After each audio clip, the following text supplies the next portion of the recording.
তো বন্ধুরা, এই ভিডিওতে আমি কথা বলতে চাবো বাংলাদেশের এক অদ্ভুত সুদর্শন প্রাণীকে নিয়ে, যাকে নিয়ে কথা না বললেই নয়। তো চলুন এই ভিডিওটি শুরু করা যাক। তো এই হচ্ছে বাংলাদেশের ন্যাশনাল হিরো হিরো আলম, আর এই হচ্ছে বাংলাদেশের ন্যাশনাল ক্র্যাশ অ্যাডলফ খান, যাকে 2025 সালে বাংলাদেশের সবচেয়ে সুদর্শন পুরুষ হিসাবে অ্যাওয়ার্ড দেওয়া হয়। আমি জানি না কে তাকে অ্যাওয়ার্ডটি দিছে, কারণ তার প্রথমে রুচির চিকিৎসা করা দরকার। कौन है ये लोग कहाँ से आते हैं করা দরকার আর তারপরে মানুষের মধ্যে আতঙ্ক ছড়িয়ে পড়ে যে এই মানুষটি কি পুরুষ নাকি মহিলা নাকি থার্ড জেন্ডার।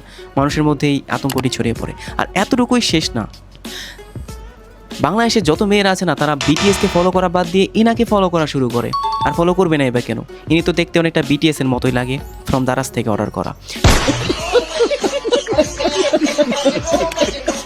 যে জায়গায় বাইরের দেশে টম ক্রুজ, জনি ডিপ, তারপরে ক্রিস ইভানের মতো হ্যান্ডসাম অ্যাক্টরেরা পায় সুদর্শন পুরুষের পুরস্কার, সেই জায়গায় বাংলাদেশের মধ্যে এরকম একটা অদ্ভুত মানুষ পায় বাংলাদেশের সবচেয়ে সুদর্শন পুরুষ হিসেবে পুরস্কার।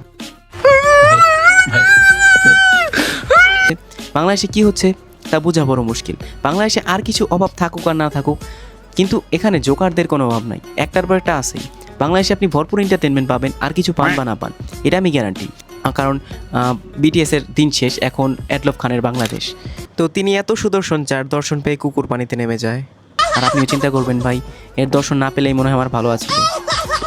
আপনি নিজেও কনফিউজ হয়ে পারবেন যে আপনি স্বপ্ন দেখছেন নাকি বাস্তব।